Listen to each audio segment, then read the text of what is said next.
South Sudan in further turmoil. The war-torn country is facing a humanitarian disaster. Aid agencies are leaving as warring factions resume fighting. What does it all mean for the world's newest country? And is the world ignoring the crisis in South Sudan? This is Inside Story.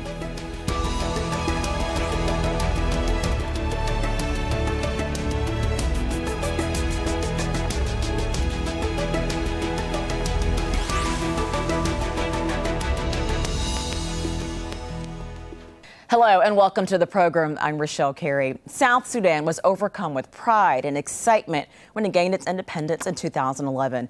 But it's had little to be optimistic about since then. Conflict between forces loyal to President Salva Kiir and rebels allied with his former deputy, Riek Machar, threatened to tear the world's youngest nation apart. The United Nations says fighting has forced 100,000 people from their homes since the beginning of this month alone. And 2 global aid agencies have evacuated their staff after fighting intensified in Unity State. Doctors Without Borders and the Red Cross say that they feared an imminent attack on their aid workers. The dispute between these 2 men, Salva Kiir and Riek Machar, is set to come from long-standing rivalries in the ruling party and the army. Those differences led to the outbreak of war in December of 2013. Since then, the warring parties have negotiated a number of peace deals, which all failed. All the while, humanitarian situation has gotten worse. 50,000 people have been killed. 2 million people have been displaced nationwide. And the UN says more than 4 million are in need of assistance. Let's get now to our guest to talk more about this. In Juba, Ateny, spokesperson for South Sudan's presidency. In Johannesburg, Jens Pedersen, humanitarian advisor for Doctors Without Borders. And in London, Mike Lewis, an expert on weapons in South Sudan and a former member of the UN panel of experts on Sudan. Welcome to all of you, gentlemen. We appreciate your time so much. Mr. Pedersen, I want to start with you. Doctors Without Borders operates in dangerous situations. That's what they do. But this time it was too much. Tell me about the decision to pull out. Well, indeed, we do operate in many dangerous contexts, and this has not been a very easy decision at all. It's been a decision, however, which has been based on the experience of last year, 2014, where many of our facilities, several of them, including Lear in Unity State, where we have evacuated from now, were damaged, ransacked, vandalized by the warring parties to the ongoing conflict. So although a very, very difficult decision, it's also been a decision based on pure experience, based on what we've been subject to as health facilities and what civilians have been subject to and have suffered in the ongoing conflict. Even before this most recent outbreak of violence, the people in Sudan had serious humanitarian needs even before this. Could you tell me more about that? Well, there's no doubt that the humanitarian needs and medical needs across the country are immense in South Sudan. Not only in areas affected by the ongoing conflict, there's been many indirect consequences of the conflict that's been going on for more than a year now. We've seen ruptures of supplies of drugs to areas not affected by conflict because of donor fatigue, because of poor capacity within existing health systems. So as the conflict has gone on, those existing needs have continued, be it malaria. We've already seen in Lear, where we evacuated from, an increase in malnutrition, for example, as well, although it's very early in the year when it comes to facing the harvesting, the planting and the harvesting times in South Sudan. So there's many underlying mechanisms, and many of these has been exacerbated by the current conflict. People are being continuously displaced from one place to another as the conflict moves. And they're displaced into areas where, as I said, the health infrastructure is if existing, but even poor as well, and in areas that are not very hospitable and are subject to malaria, longer-term issues such as malnutrition as well. Mr. Ateny, what role does the government play in making humanitarian aid accessible to its people? Yes, the government priority is to ensure that the humanitarian situation in South Sudan has improved. So We Wait, did you say, sir? You just said that the situation improved to protect the humanitarian workers.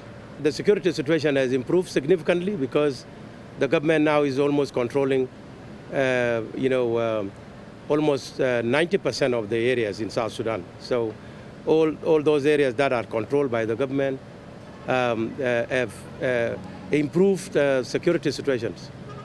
Mr. Lewis, does that ring true to you? Well, my organisation, Conflict Armament Research, has been monitoring the conflict and weapons situation in South Sudan for a couple of years now, and it's to the credit of the government of South Sudan that they've allowed us to do that without impediment. It's certainly true that the conflict is focused primarily in the Greater Upper Nile area now, and there are regions of South Sudan where humanitarian access is more possible. But there's also a kind of grim seasonality to this. We've seen a similar tempo of fighting at exactly the same time last year. The reason is that we are coming into the rainy season now, a time when forces will be stuck logistically, they won't be able to move around, and traditionally right at the start of the rainy season we see these attempts by both sides to take more territory in preparation for a period of immobility. That's of scant comfort. The fact that it's happened again is of scant comfort, of course, to the people on both sides of the conflict who are caught up in this unfolding crisis. So if this pattern holds true, Mr. Pedersen, where some of the fighting may perhaps let up because of the weather, because of the rainy season, would that be an opportunity for aid agencies to perhaps get back in there? Well, as soon as security allows, we will resume operations in the areas affected where the needs are the greatest, as we have done throughout the ongoing and the historical conflict in South Sudan. It's important to keep in mind that when the rainy season does come, it comes with many practical challenges such as access, as roads are no longer accessible during the rainy season. So there are other challenges. The medical needs changes during the rainy season as well. So ideally, it would be a position of preparation, but the ongoing violence, the ongoing conflict makes it all the more difficult for aid agencies to prepare for the potentially worsening conditions, especially when we are forced to evacuate. Mr. Pedersen, are medical facilities being specifically targeted? What we witnessed last year was a targeting of a wide array of civilian structures, including medical facilities, including civilian personnel. We saw patients killed inside hospitals. We saw hospitals damaged and looted. In this context, it's of course imperative, and it's under the obligation to the warring parties under international humanitarian law, not to damage civilian facilities, including medical facilities. And again, I put the question to you, Mr. Ateny, what more can the government be doing to adhere to international laws and to get help to its people? Yes, the government in Juba is actually respecting all the international treaties, international law, but unless the international community also understand that when there is a problem that happened in South Sudan, they should not just blame the two parties in war. They should actually point a finger at who is the culprit. Like you have seen, all the towns that were actually captured by the rebel were destroyed to hatches, and these are the behaviors of the type of the rebellions we have in South Sudan. Looting also is the rebel who actually loots all this, or the facilities which are for humanitarian purposes. And any moving facility, it is the rebel who actually loot this one. The government forces are actually are respecting the international law, and they are, of course, in a conventional command that will always punish anyone who takes law into his or her own hand. So we also have in the international community to understand when there is a problem, they have to point finger to the culprit, not just blaming the two sides. They blaming two sides, even when the government has done its best to ensure that the international humanitarian agencies and even local humanitarian agencies are given, are actually given the protection, so that they can do their work properly. If something happened, an isolated incident, always the blame come back to the government. Okay. It is good that you appreciate, the government, because the government is doing its best Yes, to sir. ensure that, all the humanitarian agencies are protected in South Sudan. Mr. Ateny, okay. Mr. Lewis, let me get you back in here. I mean, Mr. Ateny obviously saying that the government is not to blame for the way the situation is deteriorated and for the way that the people do not have access to humanitarian aid. He's saying that it's not, Yes. that the government is not to blame for this. Who is to blame for how bad the situation has deteriorated? I think the thing that has marked out the crisis on all sides since December 2013, when the latest round of fighting began, is that the sort of grand poles of the international community, Washington, New York, Beijing, are much less influential in this situation than we might have imagined. Why they is haven't that? Constrained. I think partly because this has always been a regional crisis. One of the things that my organisation does is it tracks flows and stocks of weapons into the conflict. To give you one example, I was on the ground in Bentiu in May last year, just after a major SBIO attack on the Kalibali Mosque in Bentiu, a major massacre and conflict event there. And we were finding brand new 2014 Sudanese manufactured small arms cartridges, picking it up from the massacre site. Weapons that must have been supplied to the rebel forces after the start of the current conflict. And that's true of all sides, that Sudan also, of course, on the other side, supplies to the government, legitimate, that's to say legal supplies to the government from Uganda, from China through Kenya. These are all flows of conflict resources and weapons that will be governed by what regional actors do and not what the US or even what Beijing does. Okay, having said that, Mr. Lewis, there are people that still have been critical of what the U.S. has or has not done, even if you're saying their influence may be a little bit limited. Now, the U.S. was a big supporter of South Sudan's bid for independence. Now, Washington is being criticized for not doing enough to stop the fighting. On a recent visit to Nairobi, U.S. Secretary of State John Kerry spoke out against South Sudan's president and his former deputy, saying that they have not yet chosen to make the compromises needed for peace, before later adding that they need to come to their senses. That is a quote from John Kerry. And in fact, there have been negotiations for more than a year actually happening in Ethiopia, not in South Sudan. So I actually want to bring this back to Mr. Ateny. Does Secretary Kerry have a point that not enough is being done, not enough progress is being made in these negotiations? And if so, why has there not been more progress? With my due respect to Secretary of State John Kerry's statement, I would like to actually say that the government has done its best, has given enough concessions, unless those who say that South Sudan government has not done anything to compromise, has not given any compromise, unless they wanted to suggest that government of South Sudan should negotiate itself out of power. Otherwise, the government has done enough. If you look at the balance of power, the rebel controls less than 10%. But when they come to negotiating table, they wanted 50%, 50%. Something that not any country in the world that can accept. No single country can accept that. Yet, because we want peace, as government, we don't benefit from war.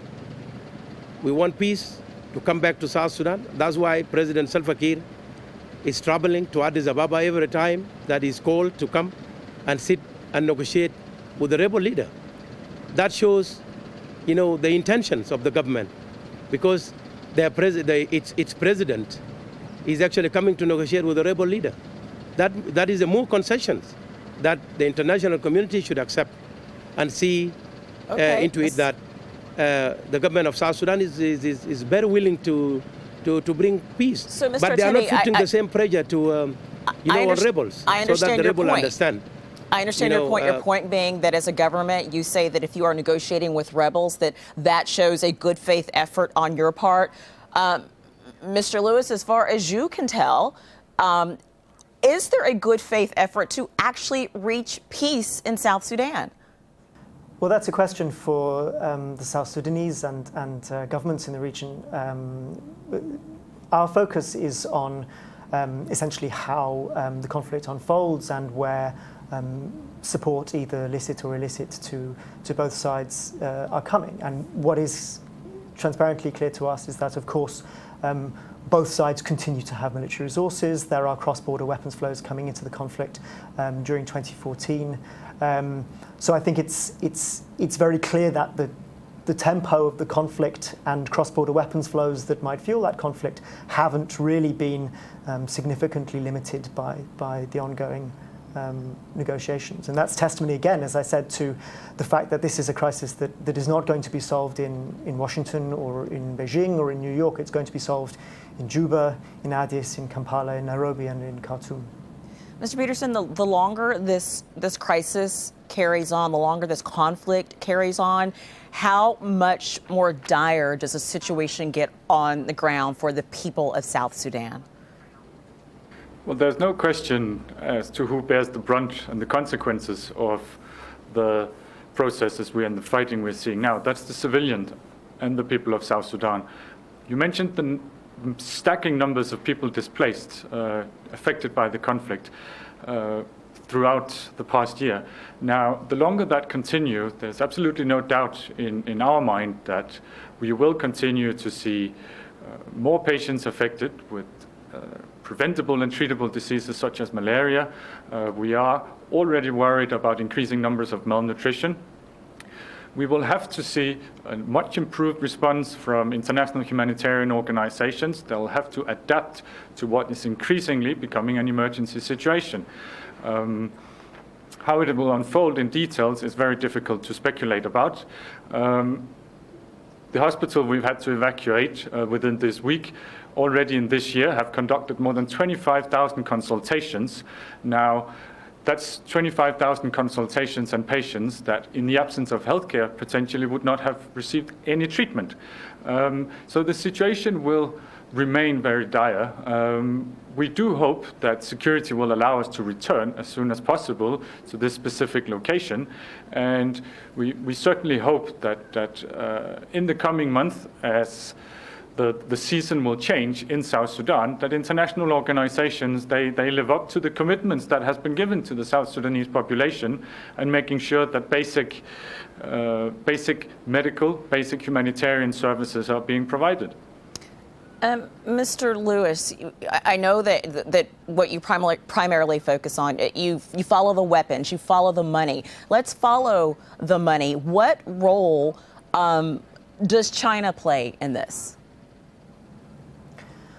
I think one of the interesting things that we've seen since the start of the conflict is a greater ambivalence on the part of the Chinese government in terms of its role in the conflict and in the South Sudanese economy. One of the most striking things for me when I was last in Southern Unity State last year, traveling up through the oil field installations that are run by partly Chinese joint ventures, have been attacked, and the scenes of fighting all the way up in southern and central Unity State. Moving through and picking up brand new Chinese weaponry and ammunition used to attack Chinese run oil installations. And I think Beijing is beginning to realize that that kind of blowback is not to the benefit of its own economic interests, let alone the benefit of the South Sudanese people. So I think we've seen a greater ambivalence on the part of China that we haven't seen in other conflict situations previously in sub-Saharan Africa. Mr. Ateny, how would you characterize your government's relationship with China?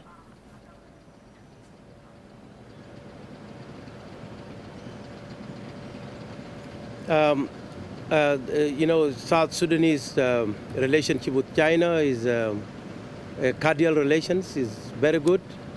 China is a development partner to South Sudan. because majority of projects are undertaken by Chinese. From the oil sector to construction of roads and a number of other business things in South Sudan.